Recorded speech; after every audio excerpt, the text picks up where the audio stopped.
अस्सलाम वालेकुम। प्रोग्राम नुक्ता नज़र में खुशामदीद। मैं हूं सानिया चौधरी, मेरे साथ मौजूद होंगे मुजीबुर रहमान शामी साहब। कल आर्मी चीफ ने बड़ा ज़बरदस्त खिताब किया है जो कि ओवरसीज़ कन्वेंशन में उन्होंने खिताब किया था। कश्मीर हो, बलूचिस्तान हो या बैरून मुल्क जो मुकीम पाकिस्तानी हैं उनसे मुतालिक रियासत की सोच क्या है, पॉलिसी क्या है, बड़े वाज़ेह अल्फाज में उन्होंने बयान किया है। क्या पैगाम है, किसके लिए पैगाम है, आज के प्रोग्राम में हम वो डिस्कस करेंगे। और दूसरा ये कि आलमी मंडी में तेल की कीमतें कम हो रही हैं लेकिन पाकिस्तान में उस तरह से उसका फ़ायदा सार्फिन को ट्रांसफ़र नहीं हुआ जिस तरह एक्सपेक्ट किया जा रहा था। तो जो रिलीफ ट्रांसफ़र नहीं हुआ वो कहाँ जाएगा, उसका भी हम जायज़ा लेंगे। और तीसरा जो इशू हम डिस्कस करेंगे वो ये होगा कि कल बानी पीटीआई की जानिब से जो पैगाम आया है उससे मिलती जुलती गुफ्तगू आज मौलाना फजल रहमान साहब ने भी किया। ख़ास तौर पे जो माइन एंड मिनरल्स एक्ट है उसके बारे में उन्होंने अपना नुक्ता नज़र पेश किया है और साथ ही साथ उन्होंने जो अफ़गान महाजरीन हैं उनसे मुतालिक भी गुफ्तगू की है। तो क्या ऐसे मुश्तरका जो उनके मफादात हैं या मुतालबात हैं उसके ऊपर कोई पायदार अपोजिशन ग्रैंड अलायंस बनने के चांसेस हैं, इसको भी हम डिस्कस करेंगे। मुजीबुर रहमान शामी साहब, सबसे पहले जो है वो इससे पहले कि हम डिस्कशन बिगिन करें, हम आर्मी चीफ का शॉट मैं आपको सुनवाती हूँ जो कल उन्होंने बड़ी ज़बरदस्त गुफ्तगू की है। फर्स्ट एवर जो कन्वेंशन है ओवरसीज़ का वो सुन लेते हैं पहले। कहा जाता है कि जी there's a brain drain which is taking place in Pakistan. Oh come on, is it just the brain drain?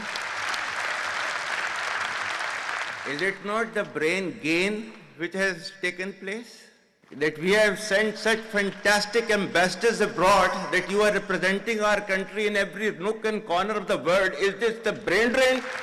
Balochistan जो है, जो कि पाकिस्तान की डेस्टिनी है, जो कि पाकिस्तान के माथे का झूमर है, तुम 1500 बंदे कहोगे कि जी हम इसको ले जाएंगे, तुम्हारी अगली 10 नस्लें भी नहीं लेके जा सकती। इंशाल्लाह you will see that we will beat the hell of these terrorists very soon. मुल्क के सिक्योरिटी के इदारों को, those that who are sacrificing their lives on daily basis for your safety and security and for the well-being and defense of the country, जो उनको belittle करता है, he is actually friend of enemy and he is enemy of Pakistan. Our stance, government stance on Kashmir is absolutely clear. It was our jugular vein. It is our jugular vein. We will not forget it. And we will not leave our Kashmiri brethren in their heroic struggle, what they are waging against the Indian occupation. To the Muslims of the Gaza also. Every kind of support that has been extended. And it is Pakistan, in the strongest possible words have been used by Pakistan for the Muslims of the Gaza and Palestine. Iqbal ने भी कहा था ना, अपनी मिल्लत पर क़ियास अक़वाम मग़रिब से न कर, ख़ास है तरकीब में कौम रसूल हाशमी। शामी साहब, गुफ्तगू आपने सुनी आर्मी चीफ की, बड़ी ज़बरदस्त उन्होंने गुफ्तगू की है। मैं चाहती हूँ कि जिस तरह उन्होंने सारे निकात बयान किए हैं उस पर आप अपने जो नुक्ता नज़र है वो पेश करें। सबसे पहले बड़ी ज़बरदस्त उन्होंने बात की है ब्रेन ड्रेन या ब्रेन गेन, क्योंकि हमने देखा कि बहुत सी पॉलिटिकल पार्टीज इसके ऊपर अपनी सियासत करती रही हैं कि ये जो सारे पाकिस्तान को छोड़ छोड़ के जा रहे हैं तो ब्रेन ड्रेन है, लेकिन उन्होंने कहा कि ये ब्रेन गेन है। आप क्या कहेंगे इसमें? दुनिया तो अब एक ग्लोबल विलेज बन चुकी ना, कहते हैं। अब दुनिया के किसी भी मुल्क को आप देख लें, चाइना में देख लें, आप इंडिया को देख लें, तो एक ज़माने में तो कहा करते थे कि चाइना में अगर ये इजाज़त मिल जाए लोगों को अमेरिका जाने की तो पूरा चीन खाली हो जाएगा। आज हालात बदल चुके हैं। चीन में एक रोज़गार के मौके पैदा हो चुके हैं। चीन एक बड़ी ताकत है। इसके बावजूद कितनी बड़ी तादाद में चीनी जो हैं अमेरिका में रह रहे हैं और अमेरिका में अपने जॉब कर रहे हैं, तिजारत कर रहे हैं। कितनी बड़ी तादाद में जो इंडियंस हैं हमारे, वो वहाँ जा रहे हैं। बिल्कुल। और तो दुनिया के हर मुल्क से लोग चीन, अमेरिका जा रहे हैं, यूरोप जा रहे हैं, जहाँ उनको मौके मिल रहे हैं। बिल्कुल। तो पाकिस्तान की मईशत जो है, अगर वो लोगों को रोज़गार फराहम नहीं कर सकती तो उनको रोज़गार बैरून मुल्क मिल जाता है। सही। जो ट्रेंड लोग हैं, जो पढ़े लिखे लोग हैं, जो स्किल्ड लोग हैं, हमारे तालीमी अदारे अगर काम कर रहे हैं, अगर बच्चे तालीम हासिल कर रहे हैं, तरबियत हासिल कर रहे हैं और स्किल्स जो हैं उनको आ रही हैं, तो फिर सप्लाई चेन दुरुस्त होनी चाहिए ना। बिल्कुल। तो वो लोग बैरून मुल्क जा रहे हैं और वहाँ से ज़र मुबादला कमाते हैं, पाकिस्तान भेजते हैं। अपनी फैमिलीज जो हैं उनके लिए सहारा बनते हैं। बिल्कुल। पाकिस्तान में जो बड़ा एक समाजी इनकलाब आया है उसमें ओवरसीज जो हमारे पाकिस्तानी हैं उनका बड़ा किरदार है। बिल्कुल। ख़ासतौर पर जो मिडिल ईस्ट में जाते हैं, जो यूरोप में जाते हैं, अमेरिका में जाते हैं, उनको तो वहाँ की नेशनलिटी भी मिल जाती है एक ख़ास अरसे के बाद, और वहाँ उनको शहरियों के हकूक़ भी मिल जाते हैं। लेकिन जो मिडिल ईस्ट में हैं वो तो उनको तो वहाँ की नेशनलिटी नहीं मिलती जी। वो तो पाकिस्तान के साथ जुड़े रहते हैं और वहाँ बड़ी मकदार से हमारे ज़र मुबादला कमा के भेजते हैं। बिल्कुल। इसलिए ये कहना, तो आर्मी चीफ कह रहे हैं कि ये ब्रेन गेन है, यानी ये जो ड्रेन नहीं है, यानी हम खाली नहीं हो रहे, बिल्कुल हासिल कर रहे हैं। तो जब यहाँ जॉब अपॉर्चुनिटीज़ पैदा हो जाएंगी, जब लोगों को रोज़गार यहाँ मिलने लगेगा तो बाहर जाने वालों की तादाद भी कम हो जाएगी। हम 25 करोड़ हैं, 25 करोड़ का मुल्क है, तो हमें परेशानी क्या है?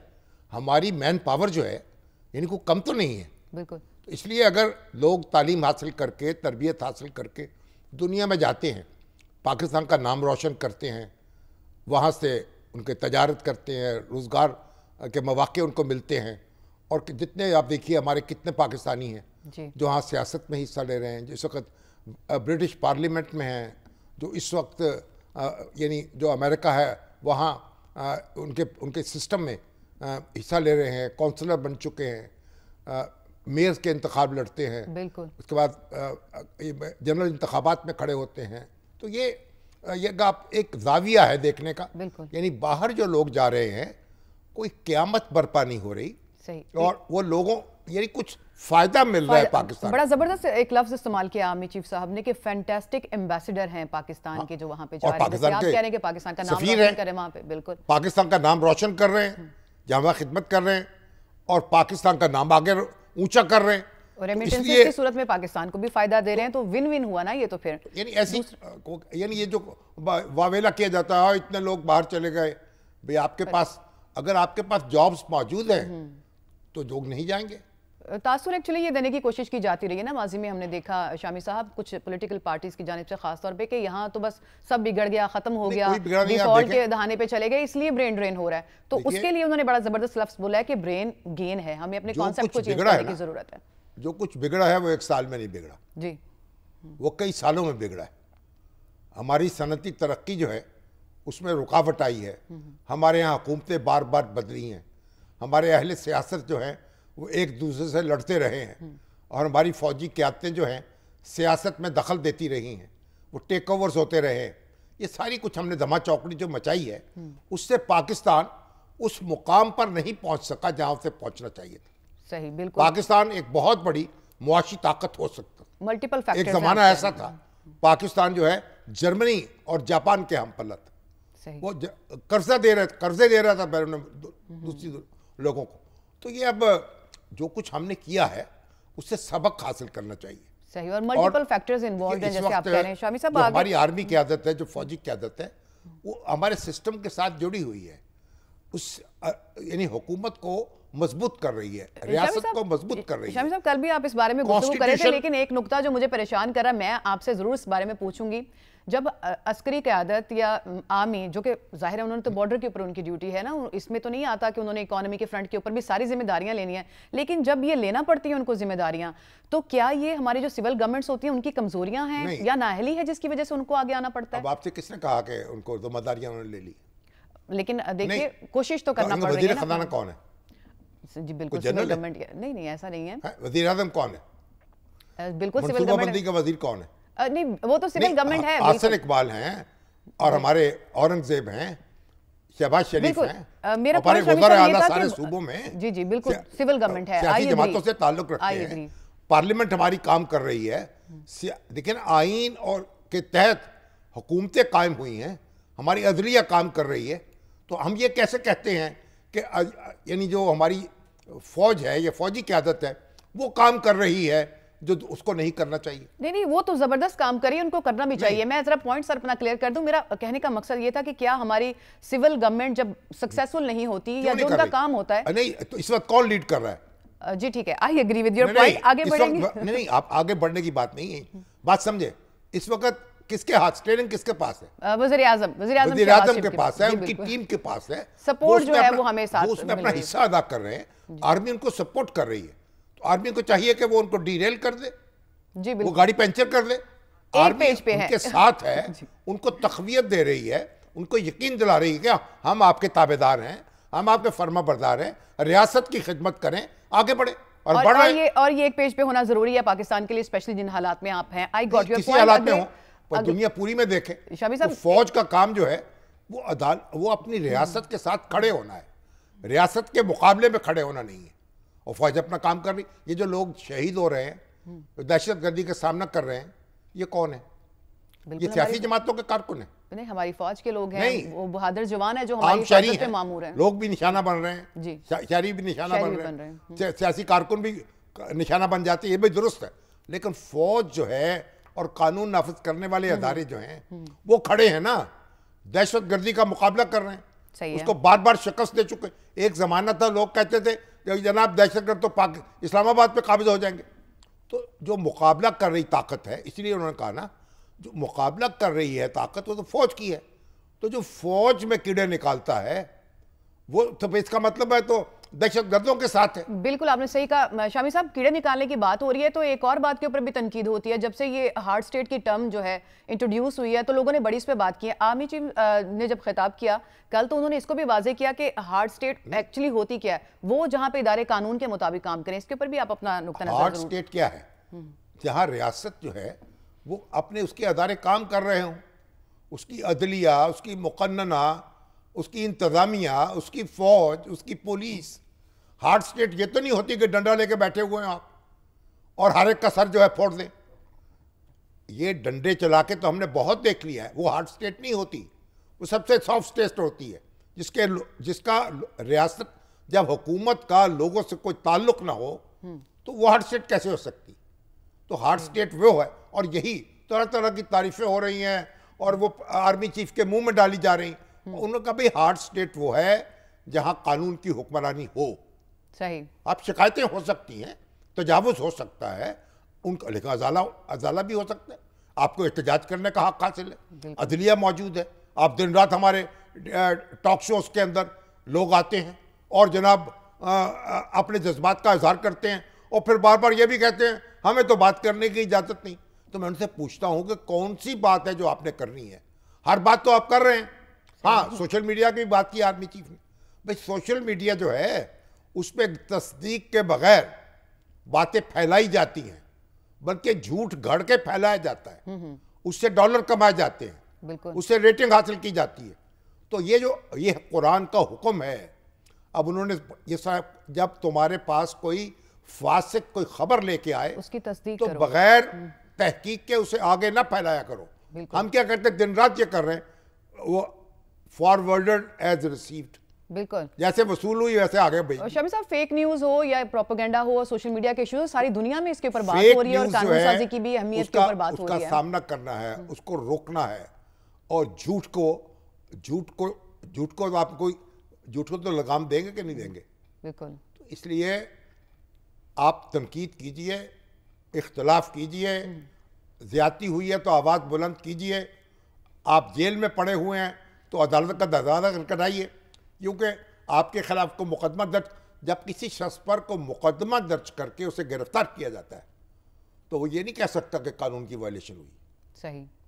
और जो हम बार बार कहते रहे हैं कि सियासी जमातें मिल के बैठें और कोई ऐसे ज़ाब्ते वज़ा कर लें जिन पे कोई कार्रवाई, यकतरफा कार्रवाई ना हो सके। सही। किसी के खिलाफ कोई अदारा, नैब, FIA, पुलिस किसी को निशाना ना बना सके। लेकिन मिल के बैठने का तो अभी आपने देखा ना, ये हमारे जो फरतुल्ला बाबर हैं जी, जो रहनुमा पीपल्स पार्टी के, बड़े सीरियस और संजीदा सियासतदान हैं, बड़े बुजुर्ग सियासतदान। उनको FIA ने, किसी ने दरखास्त लिख के दी, FIA ने उनको नोटिस जारी कर दिया, आइए बताइए, अपना हिसाब दीजिए, आप पर इल्जाम है मनी लॉन्ड्रिंग का, आप पर हिसाब है आपने टैक्स नहीं दिया। और भैया आप मामे लगते हैं, अगर टैक्स नहीं दिया तो FBR जाने, वो नोटिस जारी करे।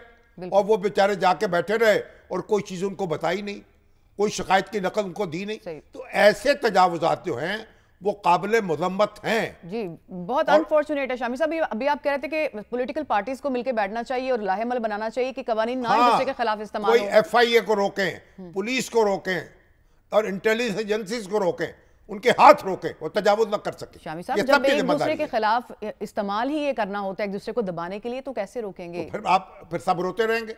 आज आपकी हुकूमत है, बस कल दूसरे की हुकूमत है। आज आप इमरान खान साहब जेल में हैं, कल शहबाज शरीफ साहब जेल में थे, नवाज शरीफ साहब जेल में थे। उस वक्त वो चीख रहे थे, आज ये चीख रहे हैं, तो फिर बारियां लगी रहेंगी। इसी तरह एक दूसरे से आप निपटते रहें। जी, फिलहाल तो यही मामला चल रहे हैं शामी साहब। आप अपने गिरेबान में मुंह डाल के देखें, अपनी अपनी गलतियों का इदराक करें, उनको दुरुस्त करें और पाकिस्तानी सियासत को पाक करें इस गंदगी से। सही हो गया। आर्मी चीफ का एक और बड़ा इंपॉर्टेंट पॉइंट है, उसके ऊपर भी आपका नुक्ता नजर मैं जानना चाहूंगी। वो है बलूचिस्तान का मसला। हमने देखा है कि बड़ा मुकाबला कर रहे हैं हम वहाँ पे, अमन अमान की सूरत हाल ख़राब है, आए रोज़ जो है वो हमले होते हैं, शहादतें होती हैं, लेकिन बड़ी हाई स्पिरिट में थे आर्मी चीफ। उन्होंने कहा कि ऐसा नहीं हो सकता कि 1500 लोग जो मिलके बलूचिस्तान को हाईजैक कर लें। 10 नस्लें भी इनकी जो है जी, वो कब्जा नहीं कर सकेंगे। बिल्कुल ठीक बात है। देखिए, बलूचिस्तान का क्या मसला है? बलूचिस्तान में जिन लोगों के जिनको मुतालबात हैं, कहते हैं मिसिंग पर्सनस हैं, उनको उनकी ग्रीवेंस जो है उनको दूर करना चाहिए, उनको एतमाद में लेना चाहिए।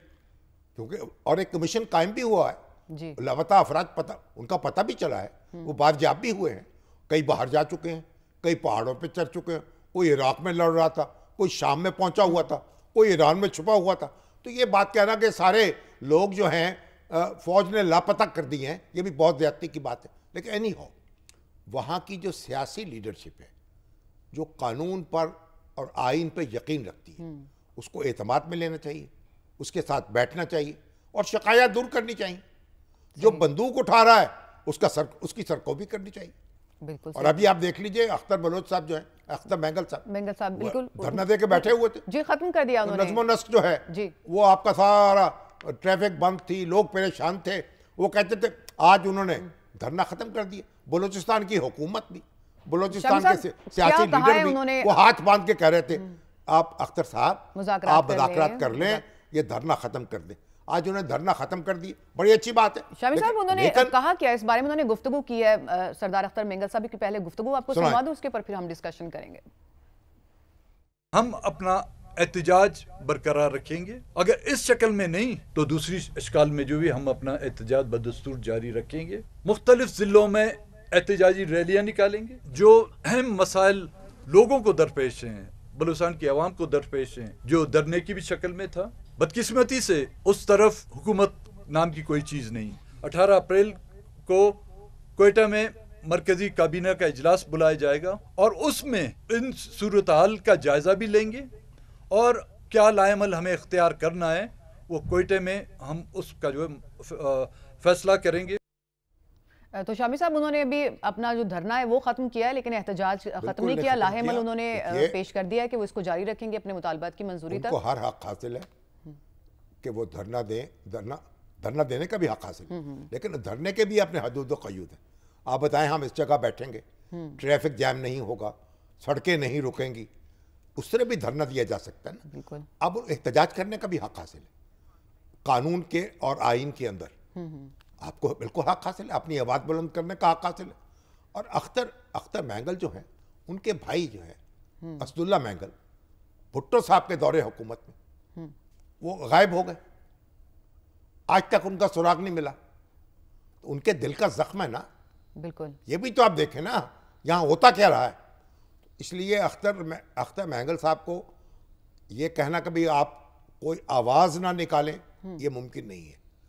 उनकी बात सुननी होगी और उनकी जो शिकायत है उनका अजाला करना होगा। अब वो डॉक्टर मारंग बलोच जो है जी, अब उनकी ज़मानत की दरख्वास्त जब बलूचिस्तान हाई कोर्ट में पहुंची तो उन्होंने कहा आप एफिडेविट दाखिल करें। कामरान मुर्तज़ा उनके वकील थे जी, एफिडेविट उन्होंने दाखिल किया और उसमें जेल से दस्तखत किए उन्होंने कहा मैं मुहिब वतन पाकिस्तानी हूँ, पाकिस्तानी के आइन की वफादार हूँ जी, और मैं रियासत के खिलाफ जद्दोजहद नहीं कर रही, मेरी अपनी शिकायत हैं, मैं उनके लिए जद्दोजहद कर रही हूँ। और शिकायत के लिए इंगेज होना भी चाहिए पॉलिटिकल पार्टीज को भी, रियासत को भी। और जो शख्स जो है ये कहता है कि मैं रियासत का वफादार हूँ, मैं आइन का पाबंद हूँ, उसके तहत कोशिश कर रहा हूँ, उसके तहत जिद्दोजहद कर रहा हूँ, तो फिर आप भी उसके साथ उसने सलूक करें। तो ये मतलब ये है कि हमें थोड़ा सा कुशादा दिली का मुजाहरा भी करना होगा। सही। और बलूचिस्तान के जो मसाइल हैं उनका भी अजाला करना, उनको भी हल करना होगा। और जो बंदूक उठा रहा है, अभी आप देखें कितने पंजाबी मारे गए वहाँ, कितने सराइकी मारे गए हैं, कितने पश्तून मारे गए वहाँ दूसरे सूबों से, सिंधी मारे गए जी। दूसरे सूबों के कितने लोग जो हैं बलूचिस्तान में ये दहशत गर्दों ने हलाक किए हैं या शहीद किए हैं जी। तो आप यानी कोई जोरदार बयान आया? हमारे जो बलोच की आदत है जो एहतजाज कर रही है, सही कह रहे हैं, तो जो खून तो बलोच का भी और पंजाबी का भी सबका एक जैसा और सिंधी का भी एक जैसा है, बिल्कुल यकसा काबिल एहतराम है। जिसका भी खून नाहक बहाया जाएगा उस पर एहतजाज होगा। तो हमें हमारे खून की भी तो बात करें ना। फिर अख्तर महंगल साहब जो हैं और दूसरे लोग जो हमारे महरंग बलोच साहबा जो हैं, जो बेगुनाह पंजाबियों को मार दिया जाए, बेगुनाह सिंधियों को मार दिया जाए। नहीं, इंसानी हुकूक की बात हो तो सभी इक्वल है, सराइकियों को मार दिया जाए। शामी साहब, बलूचिस्तानी की बात हो रही है और इस धरने के खत्म होने की, तो कोयटा से हमारे जो ब्यूरो चीफ हैं इरफान सईद साहब, उन्होंने हमें ज्वाइन किया है, उनको भी शामिल गुफ्तगू कर लेते हैं। आप पूछिए सवाल। इरफान साहब अस्सलाम वालेकुम। अस्सलाम वालेकुम शामी साहब। इरफान साहब, धरना खत्म हो गया, सड़कों का जो ब्लॉकेज खत्म हो गया, मामूल के मुताबिक आ गई सारी ट्रैफिक? जी बिल्कुल शामी साहब, आज 20 रोज के बाद हम लखपास में गए और लखपास में सरदार अख्तर मेंगल ने तवील मुशावरत के बाद कल उनका सीसी का इजलास हुआ था, सेंट्रल कमेटी का, जिसमें उन्होंने जो गुज़श्ता दिनों ऑल पार्टीज कॉन्फ्रेंस वहाँ पे बुलाई थी लखपास के मकाम पर, जिसमें जमीयत उलमा इस्लाम और मुख्तलिफ सियासी जमातें। और कौन कौन सी जमातें शामिल थी उसमें पीटीआई के भी जमात शामिल थी, एएनपी के लोग शामिल थे, मजलिस वहदतुल मुस्लिमीन, बीएनपी अवामी, और इसके साथ साथ मुख्तलिफ मजहबी जमातें, जमात इस्लामी, वो भी शरीक थी। और उनकी क़यादत, जो सूबाई क़यादत थी, उन्होंने इस धरने में शिरकत की। और सुबह 10 बजे से उनका जो एपीसी जो थी वो स्टार्ट हुई और शाम तकरीबन 6 बजे तक वो जारी रही, जिसमें मुख्तलिफ सियासी क़यादत ने सरदार अख्तर जान मेंगल को यही दरख्वास्त की कि ठीक है, बलूचिस्तान के जो सुलगते मसाइल है इस पर सबको बैठ के सबका मौक़िफ़ जो है मुश्तरका ही है और बलूचिस्तान के मसाइल को सियासी क़यादत ही हल कर सकती है। इस पर उन्होंने उनसे ये भी दरख्वास्त की कि 20 रोज से जो आपका जो धरना चल रहा है इसको ख़त्म किया जाए, जिस पर सरदार अख्तर मेंगल ने उनको यकीन दहानी कराई थी कि वो अपनी सेंट्रल कमेटी का इजलास जो गुज़श्ता रात हुआ तो उन्होंने कहा उसमें फैसला करेंगे कि धरना जारी रखा जाएगा या नहीं। तो रात को इनका इजलास खत्म हुआ। आज 12 बजे उन्होंने धरने के मकाम पर एक प्रेस कॉन्फ्रेंस की, जिसपे सरदार अख्तर मेंगल ने बाकायदा धरना खत्म करने का ऐलान किया, क्योंकि उनका ये कहना था कि अवामी मुश्किलात में इजाफा हो रहा है, लोगों का जो राब्ता है वो कट के रह गए हैं, सड़कें बंद थी, कारोबार और माशी मुश्किलात लोगों की बढ़ती जा रही थी। और ख़ासतौर पे जो कोयटा से जो कराची जाने वाले जो लोग थे उनकी मुश्किलात में बहुत इजाफा हुआ। ख़ासतौर पे जो मरीज थे यहाँ से जो कोयटा से कराची इलाज के लिए जाते थे उनके लिए भी मुश्किलात इरफान सईद साहब, उन्होंने धरना तो खत्म कर दिया लेकिन अपने एहतजाज और रैलियां और जो अगला लाहेमल है वो भी उन्होंने साथ दे दिया है, तो मसला हल तो नहीं हुआ ना? अब हल क्या है? क्या उनके मुज़ाकरात के बारे में कोई पेशरफ्त हुई है? किस तरह से वे फॉरवर्ड होगा इसका? देखें, ये तो उन्होंने पहले आज प्रेस कॉन्फ्रेंस में भी इस चीज़ की वजाहत की, चूंकि पॉलिटिकल जमातों की तरफ से उनसे दरख्वास्त की गई थी कि अपना धरना खत्म कर दें। धरना देखें, धरना उन्होंने दिया था, जो सड़कें वगैरह ये सारी गवर्नमेंट की तरफ से, टनल्स वगैरह को गवर्नमेंट की तरफ से बंद किया गया था, तो मुश्किलात दोनों तरफ से लोगों को ही, अगर वो धरना खत्म नहीं कर रहे थे और इनका जो हुकूमत की तरफ से टनल लगा के रोड बंद किए गए तो मुश्किलात आवाम को थी। तो इसको मद्देनजर रखते हुए आज अच्छा एक फैसला उन्होंने किया, जिसपे पॉलिटिकल जमातें भी उनको अप्रिशिएट कर रही है और उन्होंने ये भी कह दिया कि धरना हमारा खत्म हो रहा है, हमारा एहतजाज खत्म नहीं होगा। अब वो पूरे सूबे में मुख्तलिफ अजला में, मुख्तलिफ शहरों में उन्होंने बाकायदा अपना एक प्लान दिया है, जिसपे उन्होंने कहा कि यहाँ पे रैलियां भी निकाली जाएंगी और जलसे भी किए जाएंगे और वो खुद इन जलसों में शिरकत करेंगे और ये अवामी एक किस्म की राब्ता मुहिम भी होगी। बलूचिस्तान के जो इशूज हैं उस पर वो खुलकर इन जलसों में इज़हार करेंगे। कि डॉक्टर महरंग जो है उनकी जमानत की दरखास्त जो है मुस्तरद हो गई बलूचिस्तान हाई कोर्ट से? जी शामी साहब, ये 5 रोज तक बलूचिस्तान हाई कोर्ट में ये 5 रोज कबल इस दरखास्त को दायर किया गया था मारंग की हमशीरा की तरफ से, तो 5 रोज बाद जब ये इसके तमाम बयानात इस हवाले से गवर्नमेंट का मौक़िफ़ और जो मारंग की बहन है या उनके वकला का जो पैनल था उन्होंने अपना मौक़िफ़ दे दिया था। 2 रोज कबल इस फैसले को महफूज कर लिया गया था। बलूचिस्तान हाई कोर्ट के 2 रुकनी बेंच जिसकी सरबराही चीफ जस्टिस कायम मकाम इजाज सवाती कर रहे थे और जस्टिस आमिर नवाज थे, जिन्होंने ये फैसला महफूज कर लिया था। गुज़श्ता रोज ये फैसला सुनाया गया जिसमें उन्होंने मुतलका फोरम से इस हवाले से राब्ता करने के लिए हदायत की गई कि ये चूंकि हमारा मुतलका फोरम नहीं है। मुतलका फोरम कौन सा है? यानी लोअर कोर्ट जिन्होंने इनको 3 एमपीओ के तहत जिन्होंने इनको हिरासत में लिया, चूंकि ये डिप्टी कमिश्नर की जानिब से एमपीओ का जो शमी साहब जिस तरह आपको पता है ये जो कानून है ये जिली जो एडमिनिस्ट्रेशन है उनकी तरफ से ये नाफिज किया जाता है और उनका ये मुतलका फोरम पे ले जाया जाए। रिलीफ कौन देता है इसमें? रिलीफ डिप्टी कमिश्नर ही दे सकते हैं जिन्होंने ये ऑर्डर जारी किया 3 एमपीओ का। मगर तो देखे ना, रिलीफ तो अल्टीमेट रिलीफ तो पर हाई कोर्ट से मिलेगी ना। अगर डिप्टी कमिश्नर ना रिलीफ दे तो फिर दोबारा दरखास्त आएगी हाई कोर्ट में। तो आज यही सरदार अख्तर मेंगल ने भी अपनी प्रेस कॉन्फ्रेंस पे इसी बात पर शदीद तनकीद की कि बलूचिस्तान हाई कोर्ट ने 5 रोज तक ये फैसला अपने पास रख के फिर उसके बाद इसको आपने वापस मुतलका फोरम की तरफ भिजवा दिया। तो ये फैसला तो देखिए, इसमें तो डॉक्टर महरंग बलोच जो है उनकी तरफ से हलफनामा भी दाखिल किया गया। उसमें उन्होंने कहा कि मैं पाकिस्तान की वफादार शहरी हूँ और आइन के तहत काम कर रही हूँ और रियासत के खिलाफ काम नहीं कर रही, मैं अपने हकूक की बात कर रही हूँ। शामी साहब आपकी गुफ्तगू बड़ी जबरदस्त है, बड़ा इंपॉर्टेंट पॉइंट आपने रेज किया, लेकिन मुझे ब्रेक पे जाना है। ब्रेक आप बात यहाँ खत्म कर दें, दूसरी बात शुरू करेंगे जी। ब्रेक से वापस आएंगे तो फिर हम गुफ्तगू का सिलसिला जो है वो यहीं से आगे बढ़ाएंगे। स्टे विद अस।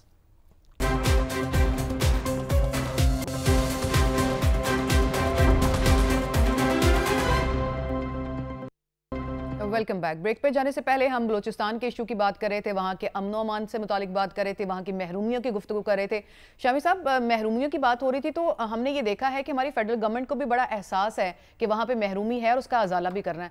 तो उसका अभी जो हमने रिसेंटली देखा कि आलमी मार्केट में तेल की कीमतें कम हुई हैं, लेकिन वो सार्फिन तक रिलीफ मुंतकिल नहीं होगा, बल्कि वज़ीर आज़म ने ये अनाउंस किया है कि वो एक पैकेज की सूरत में बलूचिस्तान की तरक्की पे लगेगा, वहाँ सड़कें बनेंगी। इसके ऊपर आप इस तरह के फैसले को कैसे देखते हैं? अजाला हो पाएगा महरूमी का? जी देखें, बलूचिस्तान के लिए तैयार है, हमारी जान भी हाजिर है और माल भी हाजिर है। तो पूरे पाकिस्तान में ये कंट्रीब्यूट करेंगे लोग तो बलूचिस्तान की सड़क जो है तामीर हो जाएगी, नहर तामीर हो जाएगी। लेकिन वज़ीर आज़म ने जो इक़दाम किया है उसके बारे में सवाल ये भी हो रहा है कि भी अगर अपने हुकूमती अखराजात कुछ कम कर दिए जाते और हुकूमत जो है कफ़ायतशारी से काम लेती और वो बलूचिस्तान को फ़ंड फराम कर दिए जाते तो ज़्यादा बेहतर होता, या कुछ हुकूमत कफ़ायतशारी से काम ले लेती, कुछ लोगों से वसूल कर लेती। लेकिन बहरहाल जो भी फ़ैसला किया है मैं समझता हूँ अगरचे बोझल दिल के साथ मैं इसे कबूल कर रहा हूँ और यानी फ़ैसला दुरुस्त है। बलूचिस्तान की तरफ हमें तवज्जो देनी चाहिए। और हमारे दोस्त हैं अमानुल्लाह किनरानी, सुप्रीम कोर्ट बार के सदर रहे हैं, निगरान वज़ीर भी रहे हैं, और अब वो उन्होंने जब वज़ीर आज़म ने ऐलान किया कि सखर हैदराबाद मोटरवे बनेगी और उसके लिए यानी PSDP में यानी प्रोविज़न रखा जाएगा, तो उनका बड़ा एक तनकीदी पैगाम वसूल हुआ कि बलूचिस्तान की तरफ कोई तवज्जो नहीं है। तो मैंने कहा सब्र कीजिए, हौसला कीजिए। अगले दिन वज़ीर आज़म ने और सड़क की तामीर का ऐलान कर दिया कि मोटरवे की तरह सड़क तामीर होगी। और तो अब इसी तरह कच्ची नहर है जो उसको भी तामीर होगी। ये अच्छी बात है। बलूचिस्तान की तरफ पॉइंट आपने उठाया है, बिल्कुल बहुत से लोग ये पॉइंट उठा रहे हैं कि एक तरफ तो हमें ये बताया जाता है कि पाकिस्तान की इकोनॉमी जो है फ्लरिश कर रही है, बैरूनी सरमायाकारी यहाँ पे आ रही है, हम कामयाबी के झंडे गाड़ रहे हैं, लेकिन जो तेल की कीमत में जो रिलीफ है वो ट्रांसफर नहीं किया जाता, बल्कि कहा जाता है कि हमारे पास इतने फंड्स भी नहीं है, यहीं से ही हम दे पाएंगे। तो आप बजाब बिल्कुल इसमें कह रहे हैं। आपने जितनी बातें की ना जी उनमें कोई रब्त नहीं है जी। ठीक है ना, हर बेरब्त आते हैं। इसका क्या ताल्लुक है इस बात से? भाई आपके करंट अकाउंट डेफिसिट कम हुआ है बल्कि ख़त्म हुआ है, आपकी तफसीलात ज़र बाहर से बड़ी हैं, नहीं, मेरा इसमें एक रब्त आपके था। महसूलात में इजाफा हुआ है। पूरी दुनिया कह रही है कि पाकिस्तानी मईशत जो है आज से 1 साल पहले, 1.5 साल पहले के मुकाबले में बहुत बेहतर हालत में है। शामी साहब, इसमें रब्त मुझे पैदा करने दें। मेरा सवाल ये था कि ये सब कुछ है, हम मान रहे हैं कि गवर्नमेंट ये सब सही कह रही है, लेकिन पॉकेट में इतने पैसे नहीं है कि जो रिलीफ सार्फिन को मिलना चाहिए था वो तो सार्फिन नहीं को थे ना। देती, और जो जैसे कि आपने भी कहा अखराजात कम करके या जहां से फंड्स जाने चाहिए वहां से फंड्स जब भेज पैसे दिए। नहीं है तो आपने पैसे दे दिए। हम तो वो कीमत अदा कर ही रहे हैं पेट्रोल की। उन्होंने कहा चलिए थोड़ा सा सब्र और कर लें, बलूचिस्तान को पैसे फराहम कर देते हैं। तो उससे ये कैसे मालूम हुआ कि हमारी इकोनॉमी जो है वो ख़राब हो गई। तो ठीक है, थोड़ा सब्र कर लें, हौसला कर लें। इकोनॉमी खराब होने की बात नहीं करी थी सर, मैं उसका फायदा अवाम पे ट्रांसफर करने की बात करी थी। चलिए इसको जरा एक और, बलूचिस्तान के अवाम को फायदा पहुंच जाएगा। कराची तक अगर कराची से रब्ता होगा, पंजाब से होगा, लोगों राब्ता ही होगा ना बिल्कुल आपस में। यानी सड़कें जो हैं वो राब्ते का जरिया होती हैं ना। ठीक हो गया। तो मतलब है, चलिए अगर हुकूमत भी कुछ, और ये जो पैसे हुकूमत इकट्ठे कर रही, जो लोग मारे जा रहे हैं, मैंने बार बार कह रहा हूँ, जो लोग दहशतगर्दी का निशाना बन रहे हैं, उनके लिए कोई पैकेज नहीं दिया, उनके लिए कोई वज़ीर आज़म ने बात नहीं की। सही है कि उनके लिए आप कोई तो उनकी मदद करें, उनके बच्चों के सर पे हाथ रखें, सही, उनका वजीफा मुकर्रर करें। शामी साहब, आप क्या इसको इस एंगल से भी देखते हैं कि अगर जो रिलीफ ट्रांसफर नहीं किया पेट्रोल की कीमतों का और पैकेज में उस तरफ डाल दिया, इसका कोई ताल्लुक IMF की शराइत के साथ भी हो सकता है? डू यू थिंक उससे क्या ताल्लुक है IMF? तो जाहिर है आपको ताल्लुक तो ये होगा कि आप जो आपके खर्च इस वक्त जो आप खर्च है वो फाजिल नहीं कर सकते, लेकिन आप अगर अपनी एडजस्टमेंट करते हैं कि एक आमदन आपके पास फाजिल आ रही है और उसको लगा रहे हैं, तो उसमें तो किसी को इतराज नहीं हो सकता। चलिए ठीक हो गया, आगे बढ़ते हैं। आपके पास पैसे बचे ना, वो 300 अरब बचेंगे, कितने बचेंगे, वो आपने दूसरी तरफ लगा दिए। यानी पैसे मौजूद थे आपके पास, कर्ज तो लेना नहीं पड़ा। ठीक हो गया, सही हो गया। चलिए, आपको शिकवा भी था कि पैसे जो हैं वो उधर इस तरह से भेज दिए और ट्रांसफर नहीं किया सार्फिन को, लेकिन साथ साथ आप इस इकदाम को दुरुस्त भी समझ रहे हैं, जबरदस्त हो गया। I got your point. Shami साहब आगे बढ़े। अगर हुकूमत अपने खर्चे काट के करती तो बहुत अच्छी बात होती। अब भी है बलूचिस्तान की तरक्की में ये पैसा काम आएगा, चश्मे में रोशन, दिले में शाद, कोई बात। चलिए, जबरदस्त हो गया, आगे बढ़ते हैं। शामी साहब, वज़ीर आला पंजाब जो है मरियम नवाज, उन्होंने एक बड़ा जबरदस्त इनिशिएटिव लिया है। यकीनन जबरदस्त ही होगा क्योंकि उनकी जानिब से ये कहा जा रहा है कि मुनफरिद है और पहली दफा ऐसा हुआ है कि इन्वायरमेंट प्रोटेक्शन स्क्वाड का उन्होंने आगाज किया और जी तहफ्फुज़ के लिए स्क्वाड जो है बिल्कुल वो बनाया उन्होंने, के तहफ्फुज़ के लिए एक पुलिस बना दी है जी, एक फोर्स बना दिया है बिल्कुल, या एक क्या कहेंगे फौज खड़ी कर दी है जी, जो मुहाफिज है उस माहौलियात के, और कहा है कि माहौलियाती सरहदों की हिफाजत करेगी ये फोर्स। अपनी नौयत का पहला तजर्बा है। इससे पहले तो मैंने इसका ऐसी फोर्स पाकिस्तान में तो देखी नहीं, ना इसके बारे में सुना। सही। शामी साहब, इसका क्या मैंडेट होगा, किस तरह से काम करेगी, ये हम जान लेते हैं। हमारे साथ secretary environment protection and climate change जो राजा जहांगीर अनवर साहब, उन्होंने हमें ज्वाइन किया है। राजा साहब, अस्सलाम वालेकुम। अस्सलाम वालेकुम सर। बहुत राजा साहब माशाल्लाह, इत्तलाआत से, सकाफत से, बहावलपुर से फूड अथॉरिटी से माहौलियात, तो ये आप यहाँ इतने मुकामात पर झंडे गाड़ने के बाद ये फोर्स जो है हमने तो पहले ना कभी देखी ना सुनी, तो क्या करेगी ये?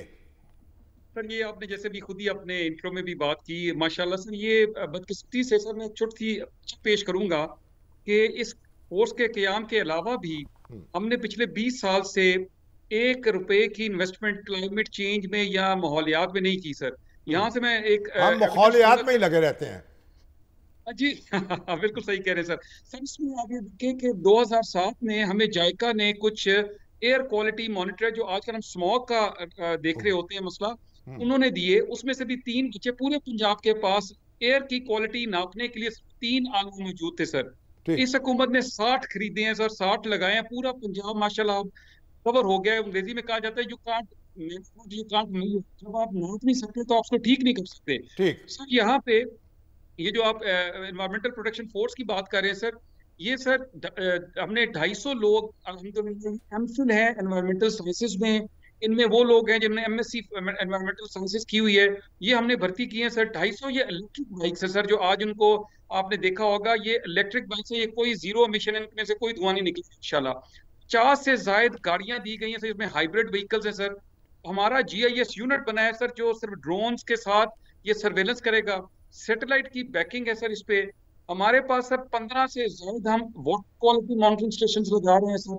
सर हमारे पास 2000 इंटर्न्स हैं सर। ये जो सबमिट कर रहा हूँ आपको बता रहा हूँ सर, ये सिर्फ 7-8 माह का ये वो दौरानिया है जिसमें हुकूमत पंजाब ने अरबों रुपए की इन्वेस्टमेंट की है, क्योंकि ये वो निगलेक्टेड सेक्टर था, जैसे भी आपने खुद भी फरमाया कि ये it's one of its kind पूरे पाकिस्तान में ऐसा, बल्कि इस पूरे रीजन में एनवायरमेंटल प्रोटेक्शन फोर्स नहीं है सर।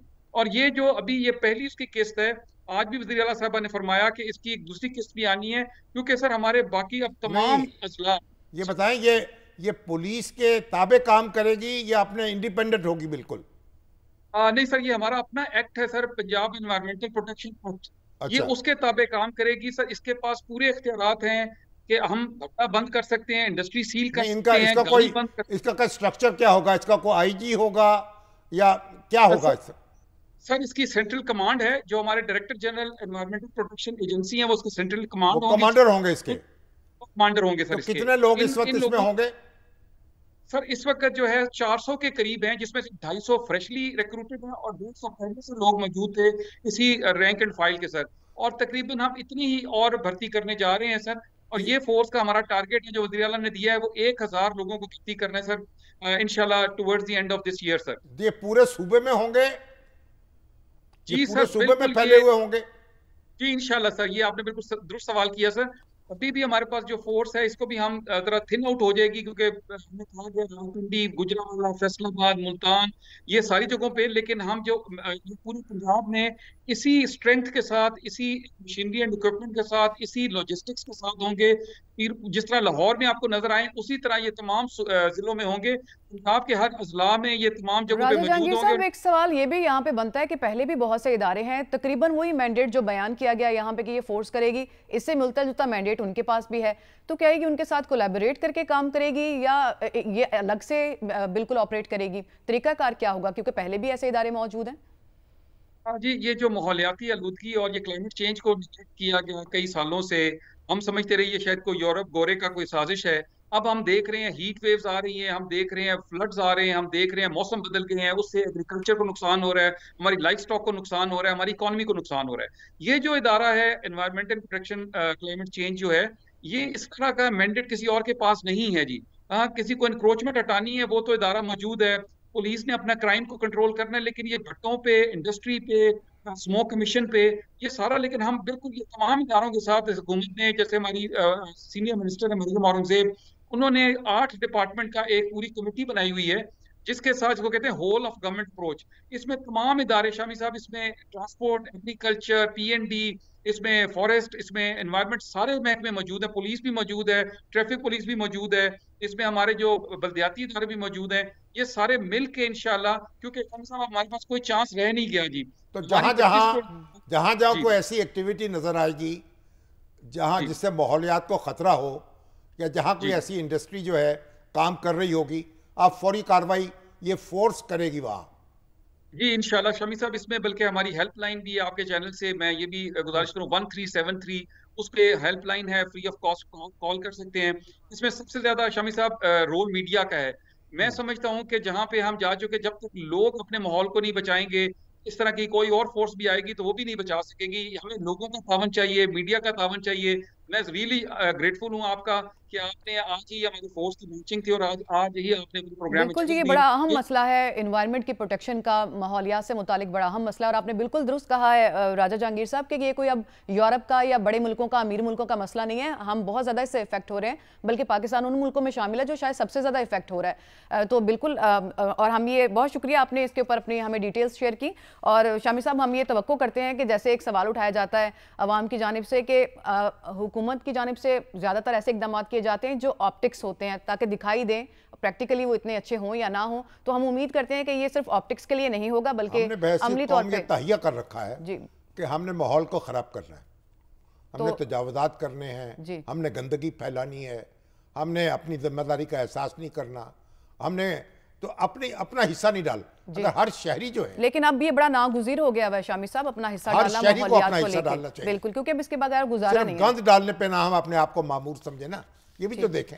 हमें उम्मीद करते हैं कि इस फोर्स से ये सिर्फ ऑप्टिक्स नहीं होंगे गवर्नमेंट के, बल्कि ये जो है वो ज़बरदस्त तरीके से प्रैक्टिकल काम भी करेगी। शामी साहब, पॉलिटिकल एक इशू की तरफ बढ़ना चाहती हूँ मैं। आज मौलाना फजलुर रहमान साहब ने गुफ्तगू की है। गुफ्तगू उनकी इसलिए ज़्यादा ज़रूरी है कि कल बानी PTI की जानिब से जो पैगाम आया था जेल से, उसमें उन्होंने कुछ निकात जो हैं वो उठाए थे और उन्हीं निकात से मुतालिक इन्होंने बात की है। ख़ास तौर पे माइन एंड मिनरल्स का इशू है उसके ऊपर, और जो अफगान महाजरीन का जिस पे आप कल भी बात करे थे वो इशू है। पहले सुन लेते हैं मौलाना फजलुर रहमान साहब ने कहा क्या, उसके ऊपर फिर हम डिस्कशन करेंगे।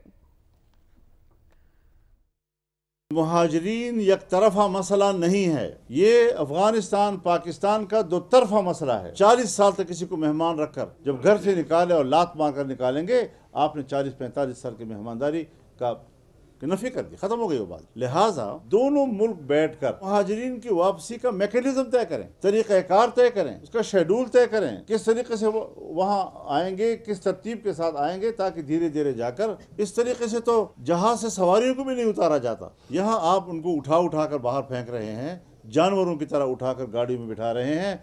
ये आप अफगान मुहाजिरीन के साथ ज्यादती नहीं कर रहे, ये इंसानी हक को आपको चल रहे हैं। बैनुल-अक़वामी बिरादरी को और बैनुल-अक़वामी इंसानी हुकूक की इदारों को इसका नोटिस लेना चाहिए। शामी साहब सही कह रहे हैं। तो हम अपने मेहमान उनको दुश्मन बना रहे हैं अपना। 40 साल तक हमने उनकी मेहमान नवाजी की है। बिल्कुल, बच्चे यहाँ पैदा हुए हैं, यहाँ पले हैं, यहाँ बड़े हैं। अफगानिस्तान उन्होंने देखा नहीं है और हमको इस तरह धक्के दे के डंडे मार के बाहर निकाल रहे हैं। उनके लिए अफगानिस्तान एक अजनबी सरजमीन है। ठीक है, वो पाकिस्तान के शहरी नहीं है, लेकिन आप अफगान हुकूमत के साथ, मुझे मौलाना फजलुर रहमान साहब से 100% इत्तफाक है। सही।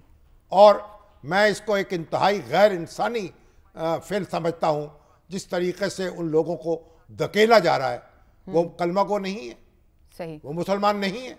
शेर तो पढ़ते हैं अल्लामा इकबाल के हम, एक हो मुस्लिम हरम की पासबानी के लिए, आप नील के साहिर से लेकर ताबका के काशगर। सही, आप समझते हैं कि स्टेट को रिविजिट करना चाहिए इस फैसले को, मोहब्बत के साथ और सहूलत के साथ उनको उनके वतन रिविजिट करना चाहिए रियासत को। शामी साहब, एक और बड़ी इंपॉर्टेंट इशू के ऊपर मैं बात की, मैं चाहती हूँ वो भी आप सुन लें। माइन एंड मिनरल्स के ऊपर जिन्होंने गुफ्तगू की है वो सुन लेते हैं पहले।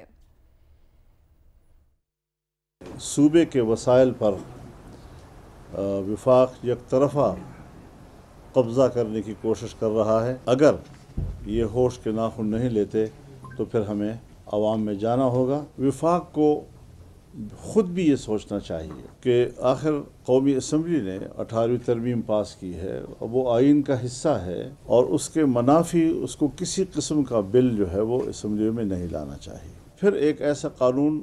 शामी साहब, वसाइल पे कब्जा अवाम में जाएंगे, ऐसी ही गुफ्तगू है जो पैगाम उधर से भी आया। समझते हैं आपके कोई जो मुश्तरका मुतालबात उनको लेके कोई ग्रैंड अलायंस बन सकता है? बन सकता है, इसमें कोई शक नहीं। अगर ये मसल ये सियासी गुफ्तगू के मौलाना की जो बिल है वो तो सूबाई हुकूमत सूबाई का यानी असम्बली पास कर रही है, तो सूबाई असम्बली जो है वही उस यानी मामलात की जिम्मेदार होगी। मैं नहीं समझता उस बिल में कोई ऐसी बात है, कोई वफाकी हुकूमत जो है कोई सूबों से हक छीन रही है। मौलाना उस बिल को दोबारा पढ़ लें और फिर जो उसमें काबिल एतराज़ बातें हैं उनकी निशानदेही कर दें। तो जो मिनरल्स हैं वो तो वफाक का भी हक है और सूबों का भी हक है। ना सूबों का और सूबे पाकिस्तान जो है वफाक भी पाकिस्तान है और सूबे भी पाकिस्तान है। सही। तो इसलिए जो 18वीं तरमीम में जो कुछ तय हो चुका है बिल्कुल दुरुस्त बात है। आप ये समझते हैं कि पॉलिटिसाइज करने की कोशिश कर रही है? मैंने जो बिल पढ़ा है मुझे उसमें कोई काबिल एतराज़ बात नजर नहीं आई। इस पे तफसील से गुफ्तगू कर लेंगे, लेकिन मौलाना भी जरा उसको अच्छी तरह दोबारा से आप समझते हैं कि वो देख लें। शामी साहब, PTI की पॉलिटिक्स के ऊपर भी मौलाना साहब ने गुफ्तगू की है, बड़ी सार्कास्टिक सी गुफ्तगू है, सुन लेते हैं पहले।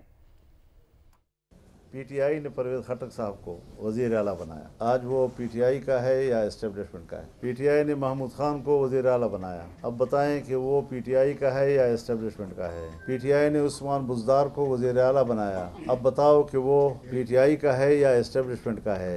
आगे मैं नहीं जाता, क़ियास कुंज़ी गुलिस्तान में बाहर करा। जिनके साथ अलायंस करना है उनकी पॉलिटिक्स भी पसंद नहीं जी, उनके बारे में उन्होंने कहा मैं कुछ नहीं कहता। अब गंडापुर से तो उनका देखे ना, उनका एक ही हलका है, डेरा इस्माइल खां से उनका ताल्लुक़ है, डेरा इस्माइल खां से उनका ताल्लुक़ है। मौलाना फजलुर रहमान साहब, अली मीन गंडापुर और हमारे जो फैसल करीम कुंडी साहब हैं एक ही हलके से इलेक्शन लड़ते हैं। और मौलाना जो हैं वो एक दूसरे के हरीफ हैं। तो गंडापुर साहब के बारे में उन्होंने बहुत कुछ कह दिया है और कहने से इनकार भी कर दिया, कुछ भी ना कहा और कह भी गए कि भाई परवेज़ खटक, महमूद खान, उस्मान बज़दार उसी जंजीर की एक कड़ी है अली अमीन गंडापुर। सही हो गया। होशियार, खबरदार, खान साहब, इमरान खान साहब, आंखें खोलिए। मौलाना फजलुर रहमान ने उनको खूब झंझोड़ दिया है। बस कुछ कहा भी नहीं और सब कुछ कह भी दिया है। शामी साहब, यहीं पे हम एक ब्रेक की तरफ मुझे बढ़ना है, यहाँ पे हम ब्रेक शामिल करेंगे, हमारे साथ रहिए।